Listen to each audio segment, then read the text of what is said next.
All right, all right. How we doing, Midwest House? Yeah, I think all right, I hope y'all enjoying that Detroit-style pizza and all this good stuff here. It's the best kind of pizza in the country. Let nobody tell you otherwise. So I'm Lieutenant Governor Carlin Gilchrist from the state of Michigan. Proud to be back here joining everybody here at the Midwest House on Michigan Day. So I'm really excited, though, to have a conversation with a couple of legends, a couple of people who are not just like pioneers in their own art, but pioneers in Michigan and in American culture. And I'm talking about the fact that, how many of y'all ever heard of Techno? It's my son's favorite kind of music, so I get to hear it a lot. And I'm so proud that Techno was born in the city of Detroit, where I'm from. And I'm so proud now to be on the stage, though, with two amazing innovators and leaders in this art and our culture. So I want to introduce to you Wallace.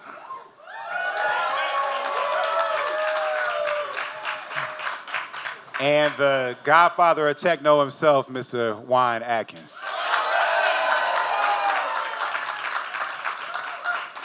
Now, I'm gonna keep this light, and I want to have them tell their own story, but I just want to set some context, because it might be a little weird. Why is it that, I'm here talking to these artists at South by Southwest here at the Midwest House? But I think the answer is really simple. We want people who have ideas and creativity and energy to know that Michigan is the best place to have an idea, to express your creativity, and to bring that energy into the world. And so we care that anyone in any realm, in any genre, in any area who is creative, that they feel like they have a path for success and opportunity in the state of Michigan. So we've been talking a lot about tech companies and about startups and about investing and about opportunity in that way for most of the day here. You heard about different markets in Michigan and the things we're doing. But I think it's important that we anchor this day by talking about art, because for so many people, it's art that drives their creativity, and they are inspired when they see artists bring their own art into the world. So that's why this matters to Michigan. That's why it matters to me, and I hope y'all enjoy our conversation here. So I want to start with you, Dre. Just introduce yourself to these people. Let them know just who you are and why you do what you do. Sure, yeah. My name is, my full name, Andrea Wallace. Everybody calls me Dre. Lots of people know me as Super Dre. I've been a music producer and DJ for about 16 years. And I'm also a startup founder. I'm the CEO of a music tech startup called OPNR. We basically have this platform that brings together independent musicians and concert organizers, and we use all the data that we know about them and fans to be able to help places like this to be able to move tickets. Thank you, Dre. Thank you. And Brother Juan Atkins, please introduce yourself to these folks here. Hey, I'm Juan Atkins, born and raised in Detroit, Michigan. And I started a label called Deep Space Records in 1980, 81.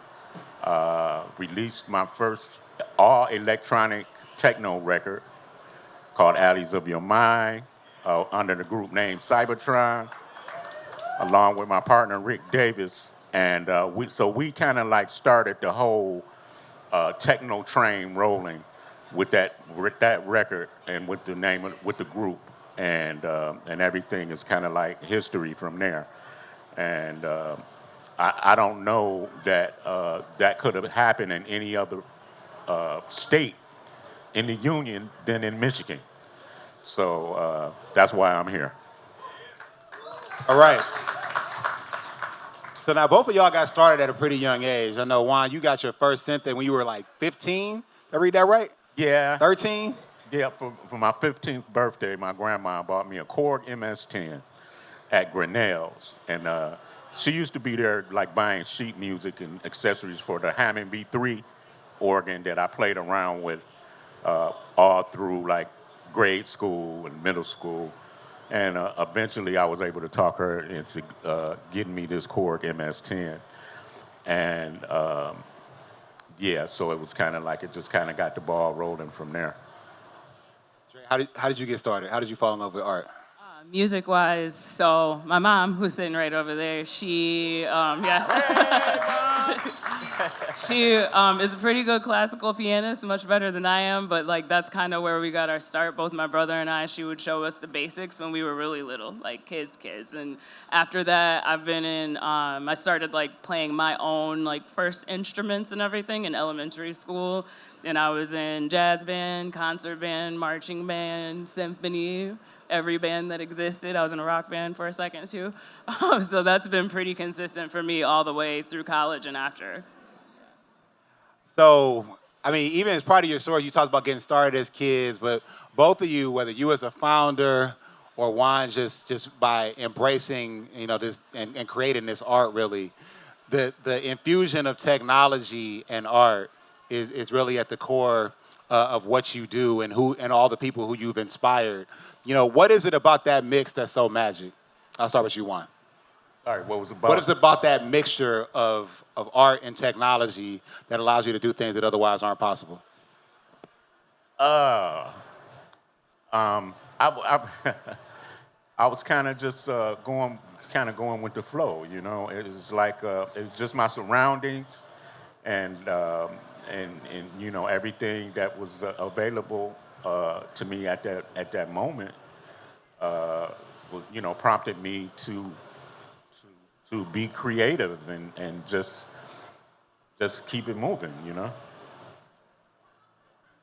Yeah, I think, I don't know, I guess being a musician is kind of like the ultimate level of entrepreneurship anyway, so that mixing with technology is almost a must because you need it to run whatever, what business you're doing. But I think the two mixed together just make a lot of sense. I think especially, both of us being DJs, the equipment that we're using is technical, but at the same time, it's what you do with that equipment that's very much the artistic parts of it, so that you can't really pull the two apart. So let's build on that a little bit. So there are things that I know because the tech and music has evolved so much over the last 50 years that there are things that people who were making music before I was born, that's all I'll say, who there's things that weren't possible. You could imagine something, but it was really hard to make it a reality that are just easy now because of the technology. What is something in the way that the tech has evolved that really just amazes you? Like something you can do today that you couldn't do 10 years ago? Honestly, I mean, even like just DJ equipment, period. Like, I'm not that old, but stuff is way different than when even I first started. Like, I bought my first pair of Techniques turntables off of Craigslist and like taught myself how to DJ with this really, really bad 2-channel Vestax mixer. And then, but it was like after that, then Final Scratch came out, which Richie Houghton developed. And then after that, like it turned into all these other platforms where you didn't have to bring records with you all the time. You could have your crate on your computer. And then it went from that to CDJs where you now just put a flash drive in. So it's like even that just over the last like 10, 15 years has changed so much, and now there's controllers for stuff. So it's evolved a lot. Yeah, kind of going back a little bit to the last question, and also is like when I got this Korg MS-10, it had just been released. And I mean, they were just starting to release like what they call monophonic synthesizers to the public at the time. It was like a monophonic synthesis that only plays one note at a time. But the thing about this synthesizer is that you can make all kind of different sounds and create sounds that never been heard. And that was fascinating for me because I was always into sci-fi and I wanted to like land spaceships down on my record, And so the synth kind of allowed me to make these sounds. And, it was like the technology at that time was real early. I mean, I don't even think it was like that. The drum machines was a Roland DR55. So what we started with was like a preset, had presets. But from that point until, different manufacturers couldn't even talk to, like the MIDI wasn't even invented yet. So if you had a Korg synthesizer and a Roland drum machine, they wouldn't work together, like for sequencing until like MIDI came. So when MIDI came, like maybe 6, 7 years down the road, it allowed you to use different manufacturers' devices to sync and talk to each other, and that was like a quantum leap. Then the sampler came out, and what the sampler did was able you to take snippets of either previously recorded material or live sounds in the atmosphere or what have you, and play them like notes.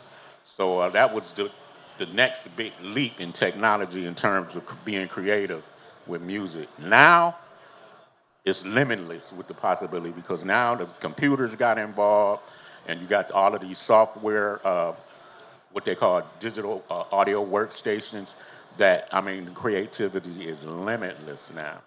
And it's unbelievable because you don't have to deal with patch cables.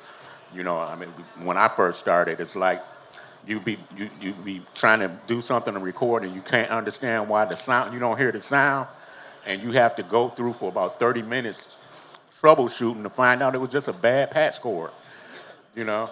So all of that's different now. It's like you don't have to worry about that now. You can get your ideas down a lot quicker now than before. Because a lot of times by the time you got the sound working, you forgot the idea, you know? So it's that's a different advantage now with technology than back then. You're saying a lot of words that those of us who have written software just, hey, interoperability, backwards compatibility, everything kind of stuff. Yeah, we're dealing with that stuff now. Right. For sure, right. Yeah. Okay, so Dre, I want to talk to you about your business. So first of all, when did you start your first business? First business, so first startup, started that in 2018. What was it called? It was called Fortify. Okay. It was a data aggregation platform, still related to the music industry, basically helping artists understand data that they already had access to, but they didn't know that they had access to it, and they didn't know what to do with it. So that was the first one when I started. And then, so how did that then turn into you starting Opener? Yeah, so the way Opener kind of came to be, it really is actually a melding of two startups. So Fortify and one of my partners, he was sort of working on this piece of the business that was much more focused on live experiences and bringing people together, working with promoters and festivals and all of that. So actually, we're here at Midwest House. Ted, who runs Midwest House, is the one who introduced us, and we ended up actually merging those two businesses together, which is sort of the result of what you see is Opener today. So Opener was born at South by, did you tell me? Not born at South by, but through South by. Okay, all right, okay. So y'all make sure y'all meet somebody here. You might find your next business. That's great. I'd love to hear that. And so tell me, what do you think some of the most important like kind of trends that you're seeing in music or in technology that are just making entrepreneurship and business creation more viable and more accessible for music artists? Yeah, I think, so the trends that I'm seeing, there's a ton on the creator side for sure. So I kind of think of the music industry split up in two pieces. Like I think most people think of the label stuff, like the labels, rights management, like publishing, all that stuff kind of on one side, and then the live stuff is on the other side. And live, by live, I mean like where all the money is made, like the touring and shows and all of that. And so there's a lot that's happening on the label side, like lots of creator tools, like especially now, like using AI, like tons of things in that space with people making music faster, better, cheaper, quicker, in new ways.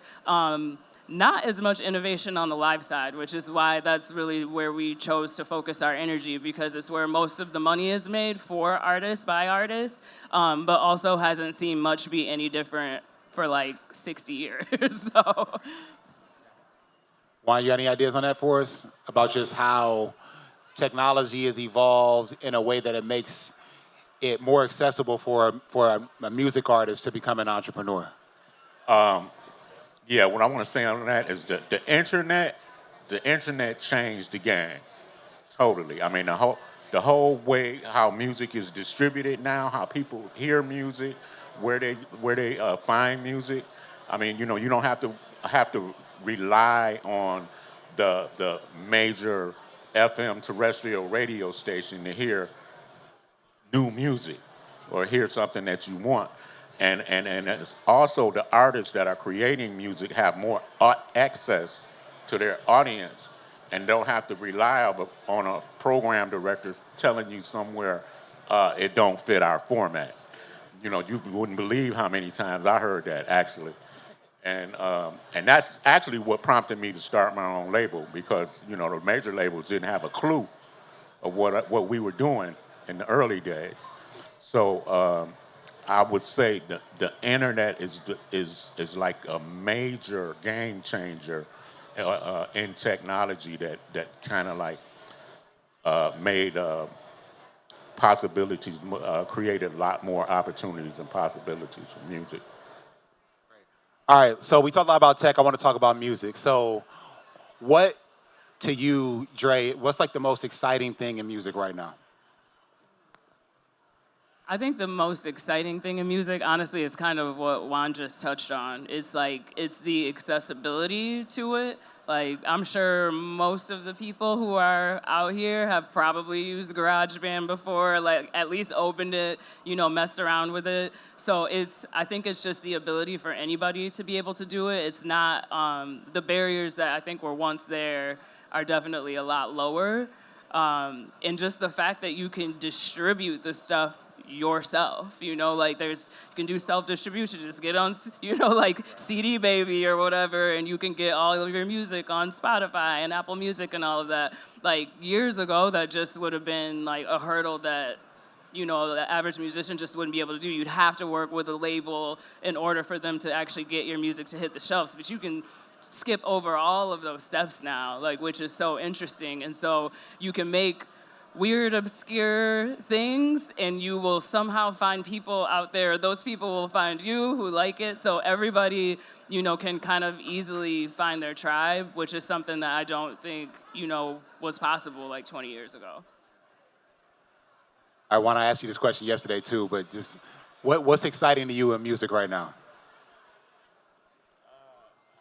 Well, you know, once again, I got to touch on the technology, digital, and like she just mentioned, the speed at which you can create new stuff, and I mean, there's like so many different sounds and so many different things that you can use to do things that basically haven't been done before.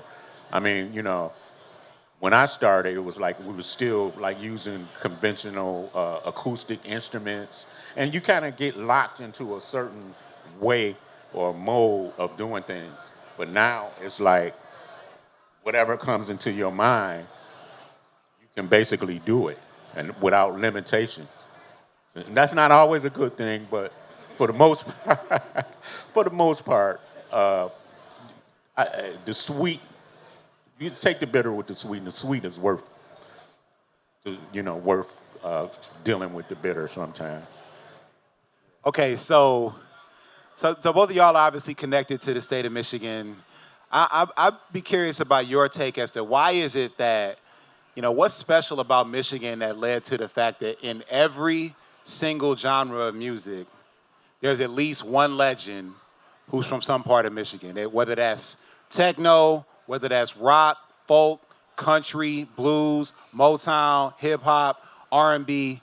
Like, Michigan has made legends in every single genre of music. There's got to be something special there. Like, why do y'all think that is? I'm not sure why that is. Maybe it's I don't know, maybe it's in the water or something, but I think, but truthfully, I think like, if you kind of think culturally how Michigan is, and I didn't really realize this until I moved away and could see somewhere else, then I kind of really realized how I would describe people from Michigan. There's this like very hard-working kind of mentality, and people are really humble, and there's like nature and stuff around. So I think, so I think like just the environment, like maybe that environment just like primes people for, I don't know, making great music. But there's something about it. What is it? I used to get asked that question a lot a while ago, And my answer used to be, maybe it's the smoke from the auto factories or something that we breathing in. You blame pollution? That's what you said? Hey, it might not be bad. It might not be a bad thing, actually. You know, and so because we definitely, hey man, Ford factory was right down the street from me, man. I grew up inhaling that smoke, so. I got a founder that's gonna do something about that right here, Darren Riley. Yeah. All right, there you go. There we go. We're connecting. So but I think it's some kind of anomaly in there that it's somewhere with the planet and the global, whatever, that's there. That's a bed for creativity. I'm all the way biased, but I do think we have just some of the most creative people anywhere you'll find, and people who also had this attitude of like, if it doesn't exist, I'm gonna make it myself. Like, Juan, you said these labels didn't understand your music, so you just made your own label and made your own genre of music. Like, that's saying something. When we see a need, we see a problem, we solve it. We see a hole, we fill it. And I think being relentless in that is probably something that makes us different. Sure. All right, so who's your favorite artist? That's such a hard question. I'm here to ask the hard questions. Ooh, my favorite artist, like of all time. Answer however you want. Okay, so like overall, I like kind of think back of stuff that I liked when I was little, like up until now, probably Diana Ross. Like I just think she's so cool, but also just like really multifaceted. I think as an entertainer in general, because not just as a musician, but as an actress, as a model, like all these like really cool things that she did. And she's from Detroit, so. She went to the elementary school I went to, and she came back when I was in second grade. It was like the Super Bowl, yo. It was great. All right, Juan, who's your favorite artist? I gotta go with myself on that one.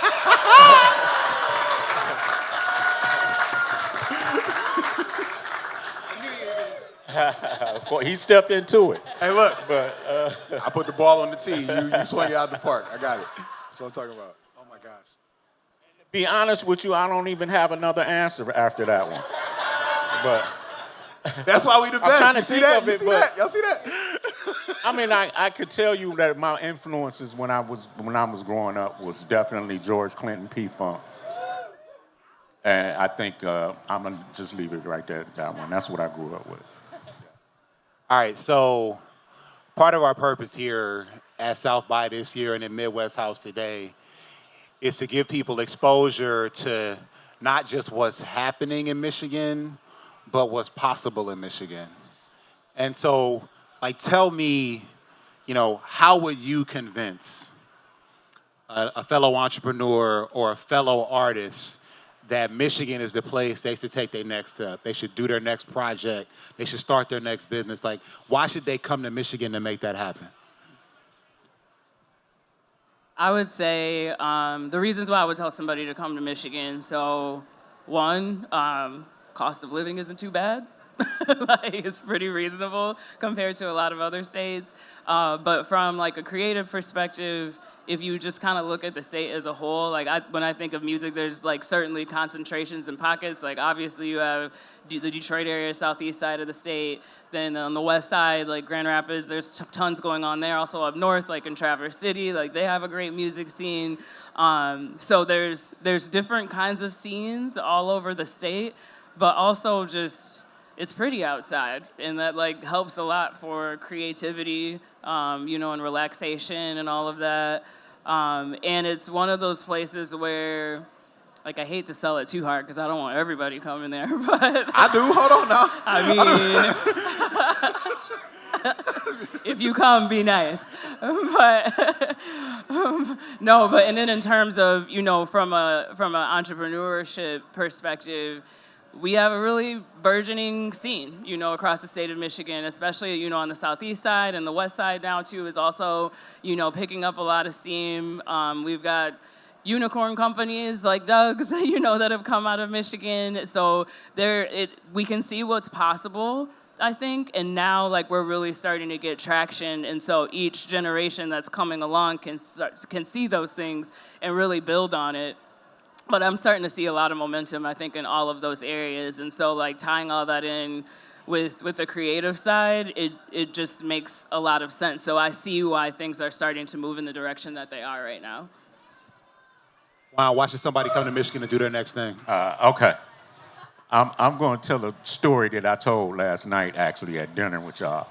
And my third release on my label was called Technicolor, and this record was like blowing up in California, right? And a station called K-Day was playing it to death. So this was at a time, this was like must have been around mid to late 80s, where vinyl was still the medium where music was sold. So I said, man, I got to go out here and promote, you know. So I loaded up the trunk with records and drove out to California with a trunk full of records to make sure they got into the stores and stuff like that and promoted, went around to the radio station, clubs, kind of like ride the momentum. And I kind of fell in love with the weather and fell in love with California. So I decided to move out there. And I stayed out there 5 years, and I realized that I was losing my edge in California. And it was kind of too laid back and kind of like So you said it was soft, huh? That's what you sunshine. said? Yeah, man.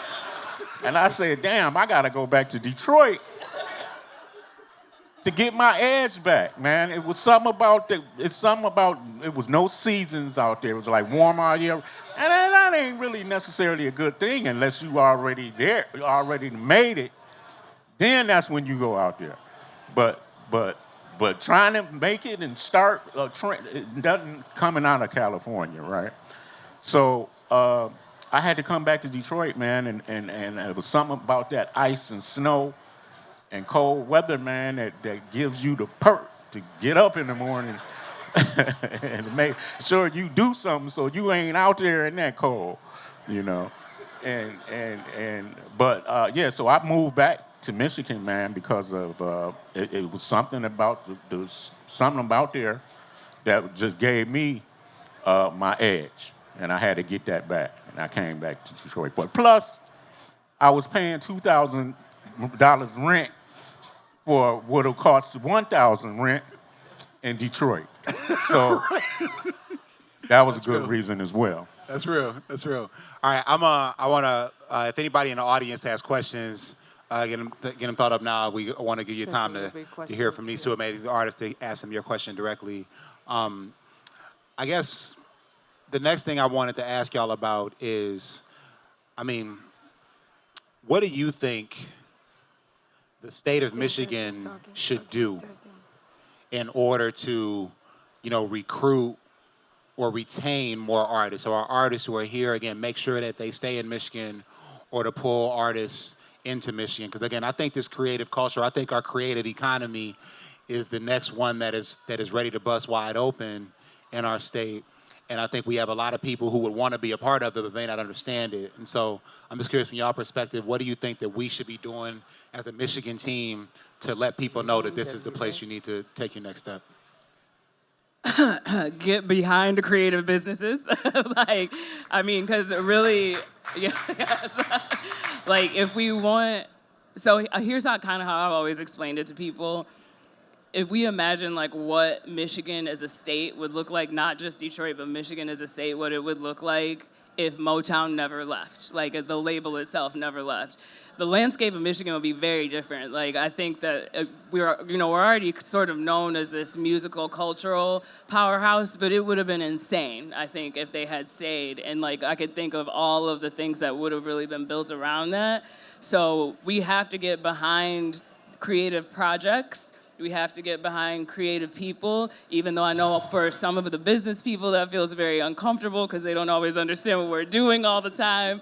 But just, we got this. But I do think it's important to get behind those things because that piece of the economy of we don't take it, you know, somebody else will take it, and people will move. Just like I moved out to LA too, you know.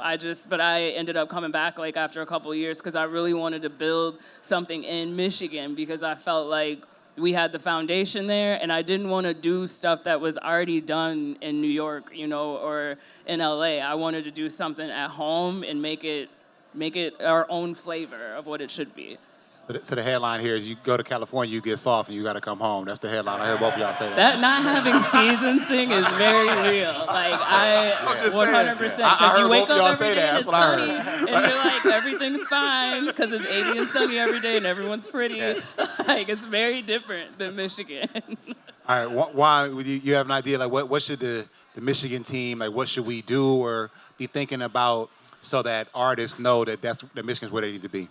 I mean, just make it easy. Make it easy make it easy, man. Low taxes, low rent, and just you know, some funding. Make funding easier. I mean, don't make people jump through hoops to do if they have a good idea, you know. And I think that's it. All right, we got a question from the audience here. Just make sure you tell us your name first and then ask a question. And where you from? So my name's Amani Olu. I'm from Detroit, or I live in Detroit, and I run a PR firm there, but I'm also an artist under Scott Avery. I make techno, and Juan, I'm working with Mike Banks and all the guys over at Submerge Underground Resistance. My question for you, Andrea, specifically is thinking about AI tools and music creation process. And I was thinking about the MS-10 and how at the time that was a new technology that you were manipulating to create these sounds. What do you two think about AI as a tool to just be innovative in music? That's her, right? Oh. I'm gonna let her take that one first.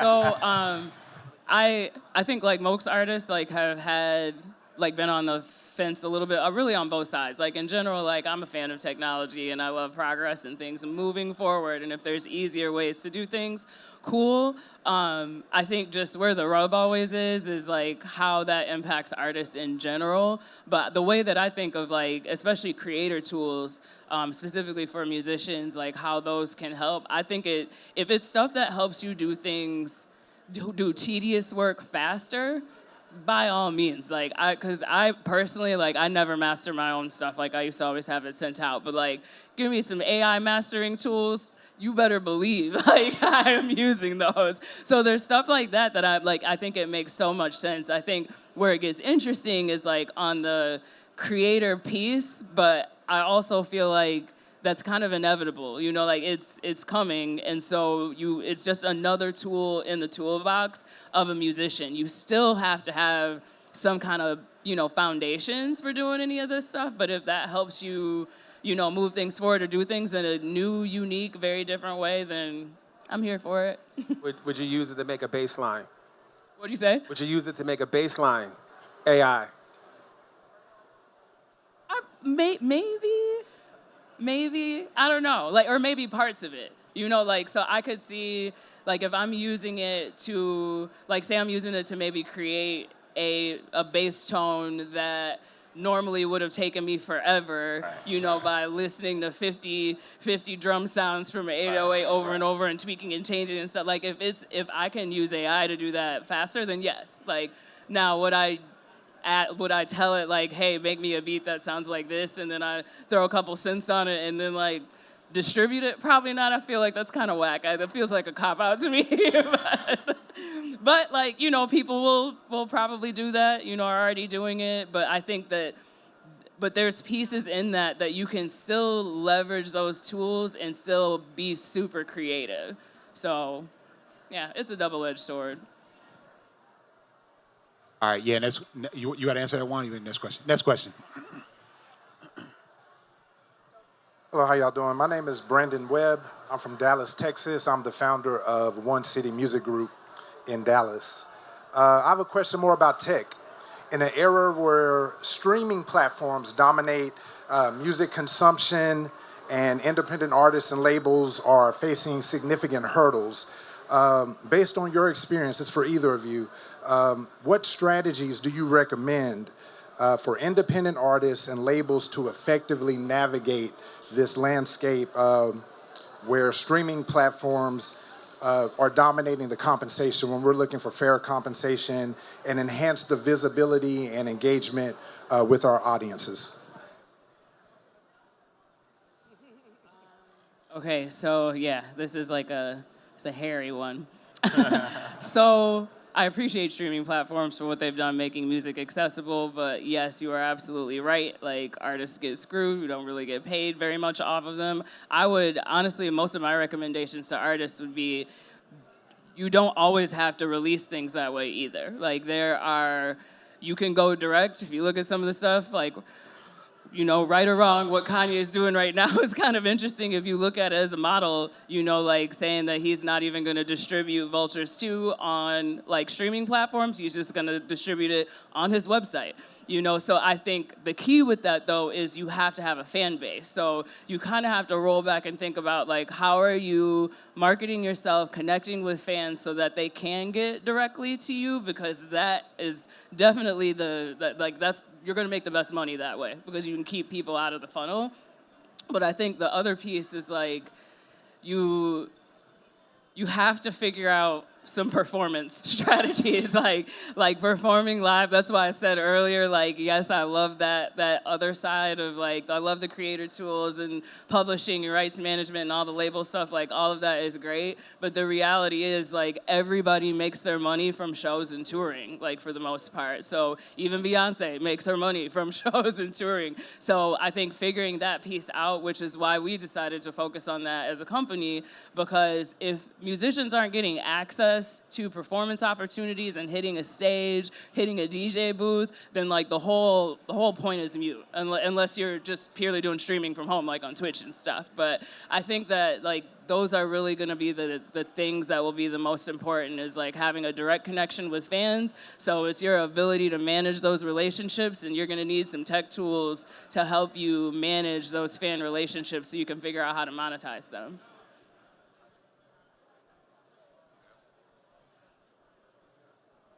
Any other questions? All right, so you got one coming?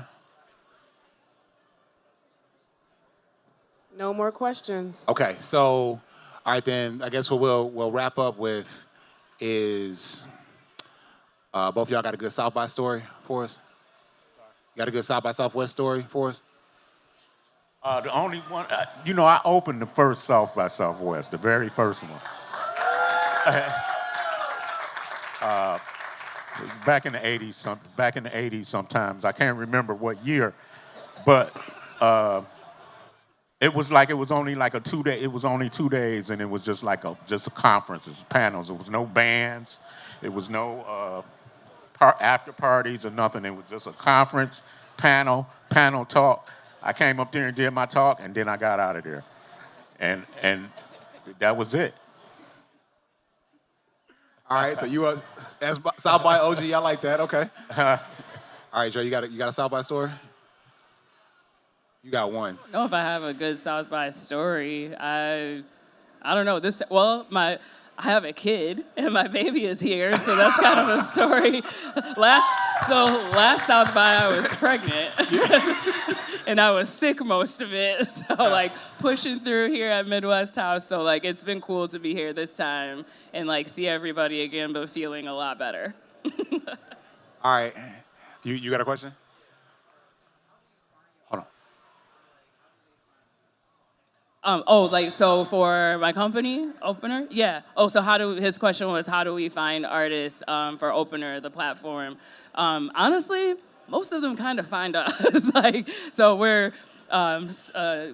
actually raising our round of our first round right now, and a lot of that is really for marketing, so we can begin to recruit some more musicians. But typically, musicians find us. It's mostly because musicians are looking for any edge, any way that they can get to a stage faster.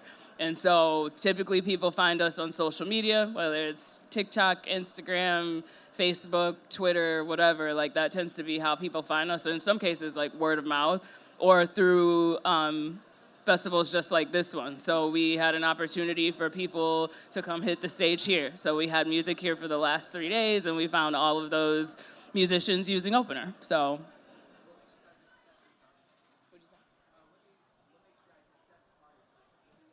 Oh, it makes us accept. So anybody can honestly sign up for a platform. Yeah, so anybody can sign up on our platform. The way that it works is basically they just create a profile. We call it an EPK, an electronic press kit. Has all the basic stuff on it, connecting to social and things like that. And then they can basically, they don't have to do that much after that because they get alerts based on their criteria. And so when people are looking for opportunities to fill, like music venues like this one or festivals or whatever, then alerts go out to the musicians that fit the criteria for it. So openermusic.com, OPNRMUSIC.com. There we go. All right. Shameless self-promotion. All right. Well, look, I want to thank both of y'all for taking the time to do this conversation. For those who don't know, we have an amazing show featuring these two artists tonight at 10 o'clock at Empire. Come check it out. It's going to be amazing.